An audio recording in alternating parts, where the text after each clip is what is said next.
આગળ જોઈએ તો રાજકોટમાં પત્રિકા કાંડમાં સૌથી મોટો ખુલાસો સામે આવ્યો છે। કોંગ્રેસ ઉમેદવારના ભાઈ પર અટકાયતની લટકતી તલવાર સામે આવી છે। પરેશ ધાનાણીના ભાઈ શરદ ધાનાણીની અટકાયતની શક્યતા છે। લેઉવા પટેલ સંદર્ભે પત્રિકા કાંડની તપાસમાં ખુલાસો થયો છે। પત્રિકા કાંડમાં ક્રાઇમ બ્રાન્ચે શરદ ધાનાણી અંગે તપાસ હાથ ધરી છે। આ પહેલા પોલીસે 4 કોંગ્રેસ કાર્યકર પાટીદાર યુવકોની પણ ધરપકડ બાદ છુટકારો થઈ ચૂક્યો છે।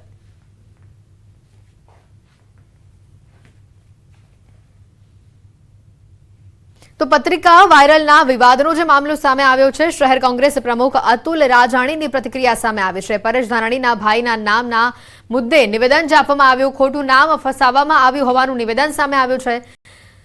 ग्राम्यनो प्रवास होवाथी धानाणी गैरहाजर आ पण एक विगत सामे आवी। मोबाइल बंध छे पण धरपकड़ हजी कराई नथी। ग्राम्यनो प्रवास होय ते रूट पर गया छे। अजवेदेથી રસ્તામાંથી જોડાશે એવો મારી પાસે મેસેજ આવ્યો છે એટલે અમે રોડ શો ચાલુ કરી છે। વાત એવી છે કે એમના ભાઈનું નામ જે પત્રિકા કાંડમાં ખોટું છે એટલે ગેરહાજર રહ્યા છે। ના, એ તદ્દન વાત ખોટી છે। એવું કોઈ વાત નથી। ગ્રામ્યનો પ્રવાસ અધૂરો હતો એ પૂર્ણ કરવા માટે પરેશભાઈ ગયા છે। અમને એવો મેસેજ આવ્યો છે અમે રસ્તામાંથી જોડાણ કરશું। ગ્રામ્યનો પ્રવાસ હોય तो पत्रिका वायरलना विवादनो जे मामलो छे। सांसद मोहन कुंडारियानुं मोटुं निवेदन सामे आव्युं छे। लेउवा पटेल अने कड़वा पटेल एक मगनी बे फाड़। हिंद मानसिकता धरावता कोंग्रेसनुं आ प्रयास छे। कोंग्रेस पासे कोई नेता नथी एटले षड्यंत्र बनाव्युं छे।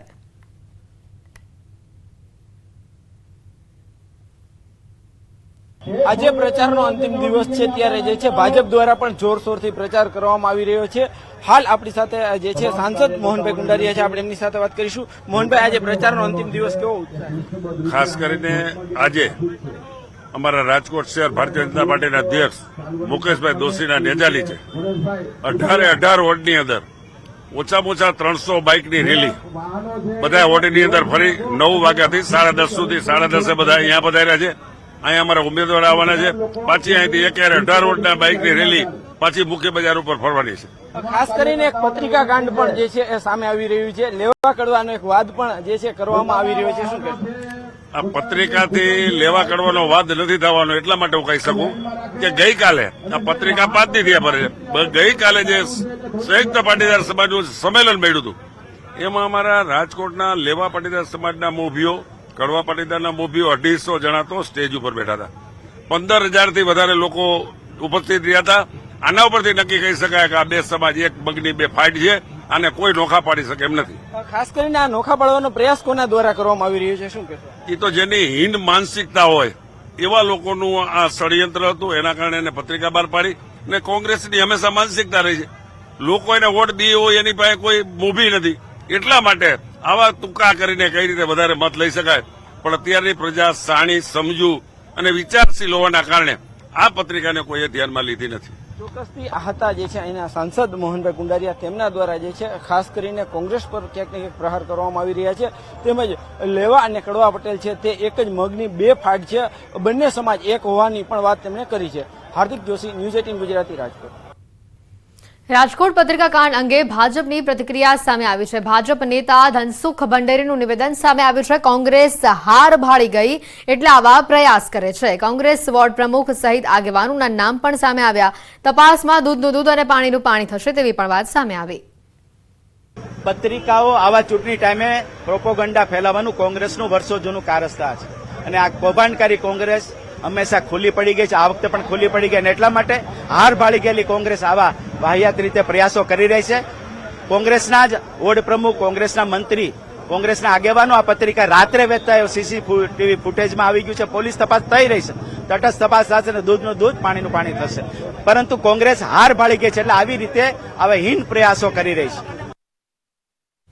તો મતદાન પહેલા બનાસકાંઠા કોંગ્રેસમાં ભંગાણ થયું છે। યુથ કોંગ્રેસ મંત્રી અને બનાસકાંઠા જિલ્લા ઉપપ્રમુખ દિલાવરસિંહ વાઘેલાના કેસરિયા સામે આવ્યા છે। થરાદ પૂર્વ એમએલએ ગુલાબસિંહ રાજપૂતના અંગત ગણાતા દિલાવરસિંહ વાઘેલા ભાજપમાં જોડાયા છે। 2021માં થરાદના પૂર્વ ધારાસભ્યની સાથે 7 દિવસ ભૂખ હડતાલ પર સાથ આપનાર સાથી દિલાવરસિંહ વાઘેલા કોંગ્રેસમાંથી રાજીનામું આપી હવે ભાજપમાં જોડાયા છે। એનએસયુઆઈના પ્રદેશ મંત્રી નરેન્દ્રસિંહ ચૌહાણ ભાજપમાં જોડાયા છે। બનાસકાંઠા સાંસદ પરબતભાઈ પટેલના હાથે તેઓએ કેસરિયા કર્યા।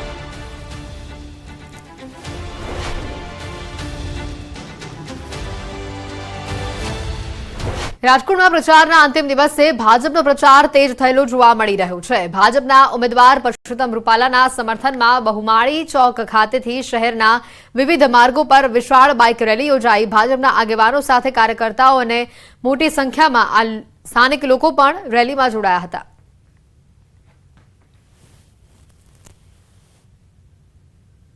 આજે પ્રચારનો અંતિમ દિવસ છે ત્યારે ભાજપ દ્વારા જે છે વિશાળ બાઇક રેલીનું પણ આયોજન કરવામાં આવ્યું છે.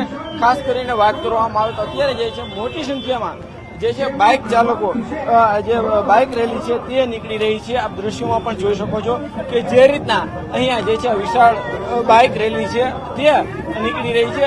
અલગ અલગ વોર્ડના જે છે વોર્ડમાંથી ભાજપના કાર્યકરો છે તે આવ્યા છે. હાલ આપણી સાથે અહીંયા આગેવાન છે. શું કહેશો, આજે એક બાઇક રેલીનું પણ આયોજન કરવામાં આવ્યું છે? ગઈકાલ સાંજથી આખા જિલ્લા અને શહેરની અંદર એટલી મોટી લોકોમાં ઉત્સાહ આવ્યો છે કે રૂપાલા સાહેબ 6 લાખની ઉપરથી લીડથી રાજકોટની સીટ ઉપરથી વિજય બનશે અને ખૂબ કાર્યકર્તામાં ઉત્સાહ. આજે આ વિજય રેલી નીકળી છે એ નો કલ્પના કરી શકો એવી રેલી નીકળી છે. હાલ અહીંયા જે છે એ મહિલા જે છે કેબિનેટ મંત્રી છે. બેન, શું કહેશો, આજે એક વિશાળ બાઇક રેલીનું આયોજન થયું છે? આજે આપણા લોકસભાના ઉમેદવાર પરસોત્તમભાઈ રૂપાલા સાહેબના નેતૃત્વમાં વિશાળ બાઇક રેલીનું રાજકોટમાં આયોજન કરવામાં આવ્યું છે. ખૂબ મોટી સંખ્યામાં કાર્યકર્તાઓ જોડાયા છે અને જંગી લીડથી જીતાડવા માટે સૌ સાથે મળીને મહેનત કરી રહ્યા છે. પ્રચારનો અંતિમ દિવસ છે, કેવો ઉત્સાહ છે? ખૂબ ઉત્સાહ છે, લોકોમાં ખૂબ ઉત્સાહ જોવા મળી રહ્યો છે અને લોકો અહીંયા રેલીમાં ખૂબ મોટી સંખ્યામાં જોડાયા છે. હાલ જે રીતના વાત કરવામાં આવે તો આ બાઇક રેલી છે તે બહુમાળી ચોક ખાતેથી પ્રસ્થાન થઈ રહી છે અને શહેરના જે છે મુખ્ય રાજમાર્ગો પર ફરશે અને કહી શકાય કે જે છે અત્યારે આ બાઇક રેલી છે તે જે છે શહેરના મુખ્ય માર્ગો પર ફરી અને ભાજપના ઉમેદવારોને પ્રચાર આપવા જે મત આપવા માટેની અપીલ પણ કરવામાં આવશે. કેમેરામેન કેવિન નિમાવત સાથે હાર્દિક જોશી, ન્યૂઝ 18 ગુજરાતી, રાજકોટ. સમગ્ર ચૂંટણી દરમિયાન આયોજન પ્રમાણેના જેટલા કાર્યક્રમો કરવાના હતા એ ખૂબ સફળતાપૂર્વક કરવા માટે હું રાજકોટની શહેરની અને જિલ્લાની ટીમને અભિનંદન આપું છું. હવે જ્યારે ચૂંટણી પ્રચાર એના અંતિમ તબક્કામાં પહોંચી ગયો છે ત્યારે રાજકોટ નગરના કાર્યકર્તાઓએ શહેર પ્રમુખ અમારા મુકેશભાઈ અને એમની ટીમે રેલી કાઢવાનો આમ સામાન્ય રીતે બધી સીટની અંદર એક પ્રયાસ થતો હોય છે એવો પ્રયાસ અહીંયા તમામ વોર્ડની અંદર રેલીઓ કાઢી અને જનજાગૃતિ મતદાન માટે આવે એને માટેનો એક સફળ પ્રયાસ આજે કર્યો. ગીર સોમનાથથી સમાચાર આવી રહ્યા છે. આપ નેતા જગમાલવાળા ભડક્યા. કોંગ્રેસમાંથી ગયેલા 70 એમએલએને કચરો ગણાવી દીધો. વેરાવળમાં જાહેર સભામાં જ ઉધડો લીધો. તાલાલાના એમએલએને ગદ્દાર પણ ગણાવ્યા.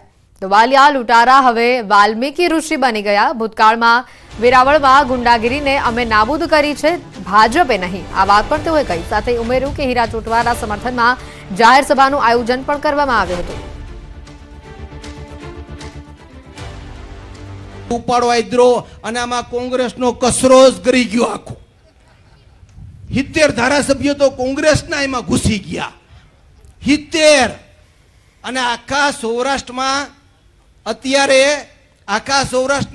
એક કોંગ્રેસ પાસે રહ્યો અને અહીંયા અમારા મુસ્લિમ સમાજે ઠોકા મત 40,000 ને બનાવી દીધો અહીંનો અને કોંગ્રેસની ઉપર ગદ્દારી કરી. 3.5 વર્ષની અંદર તાલડા વિસ્તારની અંદર ભાજપમાં રહી ગદ્દારી કરી અને પછી છેલ્લે ભાજપમાં ભળી ગયા. મિત્રો, એટલે આને કહેવાય ગદ્દાર. વાલિયા લૂંટારા વાલ્મીકી ઋષિ બની ગયા. આપણે કઈ વાંધો નથી. આપણા ભાઈઓ જે લોકો જે ગુંડા હતા એ વેરાવળમાં હવે કોઈ ગુંડા રહ્યા નથી. પોરબંદર લોકસભા બેઠકના ભાજપ ઉમેદવાર મનસુખ માંડવિયાએ સુપેડીના મુરલી મનોહર મંદિર સુપેડી ખાતે 52 ગજની ધજા ચડાવી મનોરથ પૂર્ણ કર્યા. મંદિર અતિ પૌરાણિક છે એટલે મુરલી મનોહર મંદિર અહીંયા મોટી સંખ્યામાં લોકો ઉમટ્યા. આ મંદિરનું દ્વારકા જેટલું જ મહત્વ ગણાય છે. ત્યારે પોરબંદર લોકસભા બેઠકના ભાજપના ઉમેદવાર મનસુખ માંડવિયા દ્વારા ધજા અહીંયા ચડાવવામાં આવી હતી. ત્યારે ભવ્ય જીત માટે સંતો મહંતોએ તેઓને આશીર્વાદ પણ પાઠવ્યા હતા.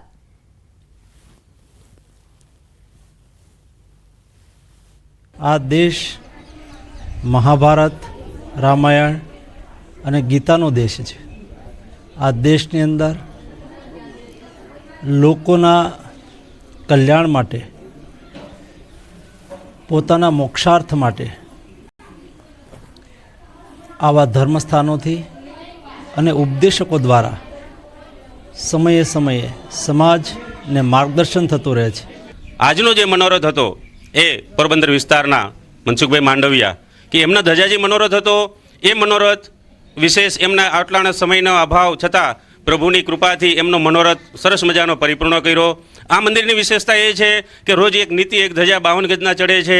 જેમ દ્વારકામાં મનોરથ સિદ્ધ થાય એમ આ મંદિરમાં પણ નાના માણસો મનોરથ પૂર્ણ કરી અને પોતાની મનોકામના પૂર્ણ કરે છે.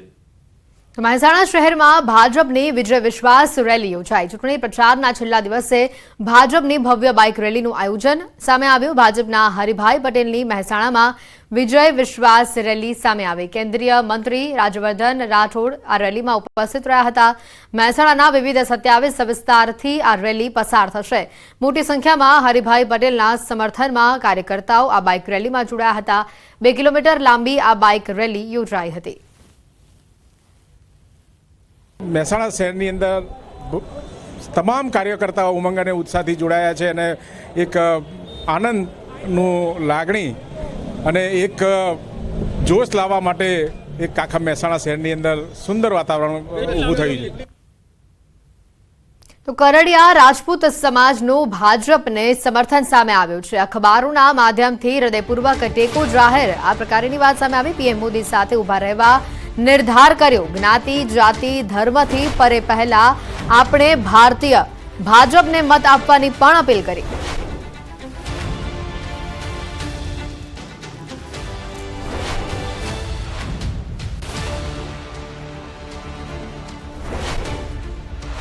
મહત્વના સમાચાર. ભાજપને મત આપવાની અપીલ કરવામાં આવી. કારડિયા રાજપૂત સમાજનું ભાજપને સમર્થન જાહેર કરવામાં આવ્યું છે. કારડિયા રાજપૂત સમાજનું આ સમર્થન અખબારોના માધ્યમથી હૃદયપૂર્વક ટેકો જાહેર કરવામાં આવ્યો.